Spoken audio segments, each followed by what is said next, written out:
Hey, did you want to jump on the live stream? You do, brilliant. I thought I'd better let you know that we're streaming in case you're like, oh, I can. There you go. Do you want to hold that? Sure. There is a lot of letters on that. Let me just. Name badge. There's GCCC, GCIH, GCPM, GCT. I don't have any. Well, I got a master's degree from SANS Technology Institute, and it kind of comes with. To get the degree, I had to get those. So are you the most qualified SANS professional, do you think? I wouldn't go that far. I'm certainly not an instructor, but I'm qualified, yes. Yeah. Are all the instructors fully qualified? Yes, they are. Absolutely. They have to go through everything to instruct. Absolutely. Yeah. Okay. That's if I retire from full time, that's kind of like my dream thing to do. Yeah. Brilliant. Right, so tell everyone at home who you are and what you do. Well, I'm Geoff Parker. I'm with Diebold Nixdorf, and I run the Information Security Awareness Education and Training Program for our company. Diebold Nixdorf, what do they do? We're abbreviated DN, and we make ATMs, and we make ePOS and self-checkout. We're actually probably, I think, the top in the world at this point. So really important stuff. Oh, yes. Yes. Like from a secure perspective. Well, when you start thinking about what we do and the fact that we're using managed services for our clients, many of whom are banks, retail organizations, that sort of thing. It's very critical. Yeah. So this isn't your first SANS Summit? No, this is about 10 for me, I think. Okay. Have you ever done a virtual one, or do you always attend in person? Oh, both. During COVID, I did. In fact, I spoke virtually during the pandemic, but I do both. Yeah. So you prefer the in-person experience? Vastly. Of everything that goes in the budget, I said, this is non-negotiable. If you don't give me this money, I'm going and I'll pay for it. Why is it good coming here in person? Because this is the premier event to brainstorm, network, get the creative juices flowing, find out what people are doing, find out what they're having trouble with, help them if you can. I mean, this is vendor neutral, and it means we're all trying to accomplish the same goals. And because of that, it is absolutely vital, I think, to the security awareness or human risk management or, user behavior analytics we're all attempting to do, essentially to keep ourselves safer. Because the bad guys don't rest. And we have got to keep up with them and stay up there. So. It's a vendor-neutral event. There are vendors here, but I think my angle on why the vendors are here is so they get a better understanding of the challenges we're facing, which makes their products better. So they're here for a networking perspective as well. Absolutely. So we'll grab some vendors tomorrow. We'll probably run out of time today, but there's a number that I wanted to get on. So we'll have a chat with a couple of those vendors tomorrow. They were meant to come past, but they haven't. Do you want to play our little game? Sure. Brilliant. Go for it. Right. Yeah. So random numbers. Hit me. Pick 3 cards. Turn over 3 cards and just leave them there on the table. See if I get my lucky numbers. 2 of them so far. Not bad. We've just had those a couple of times. So pick another. Did you have that one? Pick another. Go on then. Okay. I might just. Oh, that's a good one. No, I had that one. Okay. Good. It's amazing how frequently the same numbers appear at complete random. And I saw you randomize it. Yeah. So. Right. So number 1. So there's 3 fun questions. Okay. And 3 questions about your program or cyber. Okay. Number 1. If cyber criminals were a band, what would they be called? The evildoers. Did you have that ready, or did that just... No. Brilliant. Just sprang to mind. Yeah. And there'd be a heavy metal... Oh, absolutely. Yeah. Brilliant. I love that.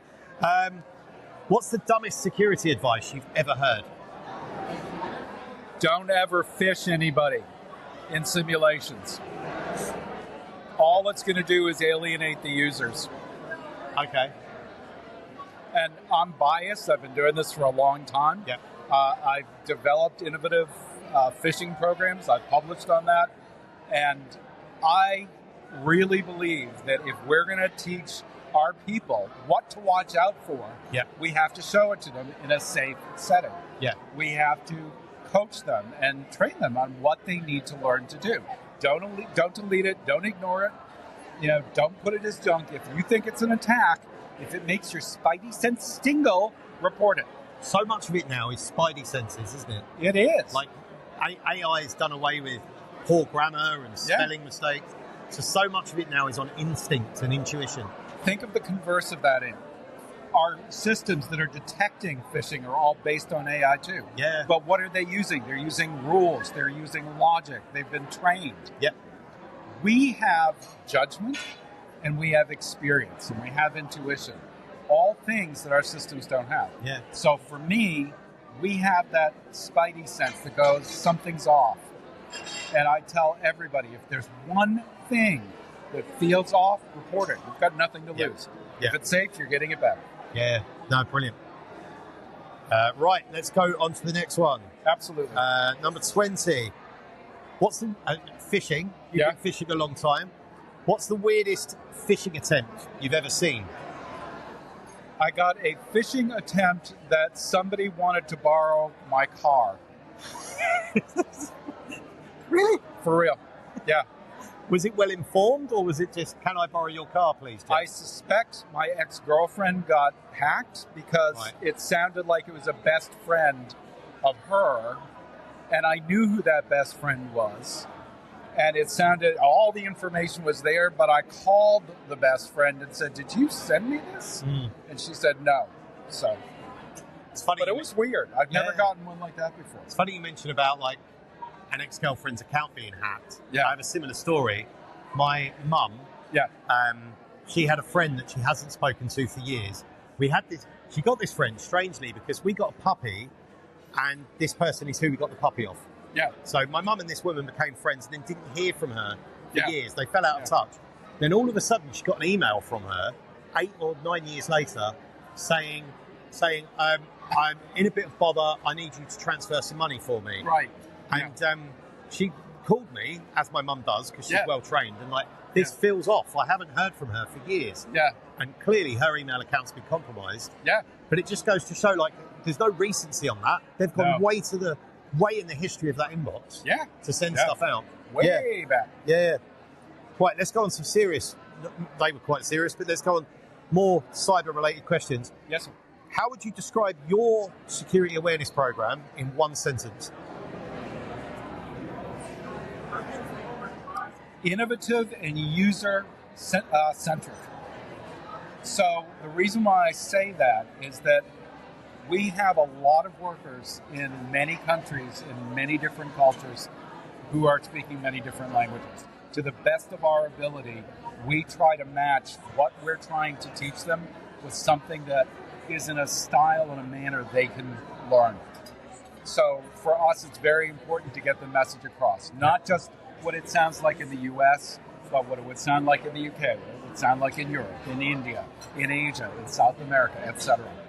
Excellent. 14. How do you do with resistance or pushback to training? With a lot of what we do is with metrics. And the reason why I say that is our key performance indicators are really important because we share them with our governance, risk, and compliance oversight board, and those are comprised of our L2 leaders in many areas. So we literally say, these are what your people are doing. Yep. These are what your people aren't doing. Yeah. You know, where do you want to be to help reduce our risk instead of contribute to the problem? So it's not a blame and shame game so much as it is an informed game.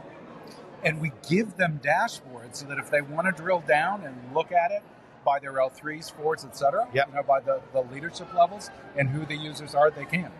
And then we say, ignorance is not an excuse, and non-participation is not an option. So what is your approach to training? Do you do one annual training, or do you do targeted training? We do multiple. We do multiple phishing training all the time. We do role-based training for high sensitivity areas monthly. It's not a one and done. We do a robust cybersecurity awareness month. But I'm all about, in the education field, we call it Kirkpatrick, you know, the higher levels. I don't want people to go, oh, what a brilliant training. That was great. I learned so much. I want to know 6 months down the road what's stuck. Yeah. Where they're teaching their colleagues to do the same things. Yeah. That sort of thing, because that affects change. Yeah. Without that, you don't get it. You don't want a firework You don't want like, ooh, and then it's gone. Well, everybody gets an ooh, ah. My question is, what change I've seen training that gets an ugh. Yeah, well, that too. We don't want people going, during the training. That's bad. Brilliant.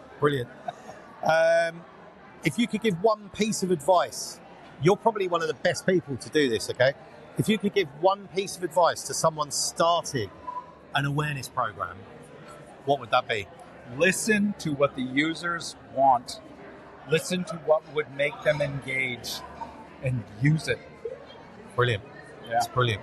Yeah. So if anyone's starting out, listen to that, because that's some good advice from one of the most experienced security awareness professionals we'll meet. You're going to make me blush. Thank you so much. That's all right. You enjoyed the conference. It's really great. Oh, yes. Yeah. Oh, I've got bazillion notes already about people I've got to reach out to and things I hadn't thought of, or different approach to do it, or just ways I want to affect change. It's like that first keynote that we had this morning. Everybody's talking about Erin's keynote speech. Erin was stunning in content. I had no idea it was that prevalent and that bad, and it's literally turned into a global multi-billion-dollar criminal industry. We have to help. I had a pig butchering attempt for me. Started on LinkedIn. Yeah. And then I played along with it for a little while, went over to WhatsApp, and it was exactly as she described. Yeah. I even think the person's name was Jessica, and she was away at a conference, worth lots of money. It like textbook. It followed that attack. I was there, and I'm like, this is so true. It pretty much follows that format. It does. Completely. They're all using the same stuff. Yeah.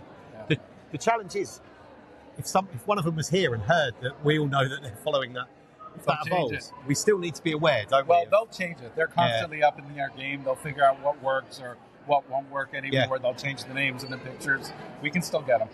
Pattern's the same. One of the funny things, I think, is when people look at like a phishing email, and they go, oh, that's so obvious. Who's going to fall for that? Well, clearly someone does, because they wouldn't send it otherwise, would they? Exactly. So, yeah. So. Brilliant. Jeff, thanks for stopping and great talking. Chatting. No worries. Cheers. Brilliant. Thanks, Jeff. Bye-bye. Don't forget my stuff. Don't forget your stuff. Get some stickers as well. Have you got some already? Brilliant. Love the click happens. Cheers.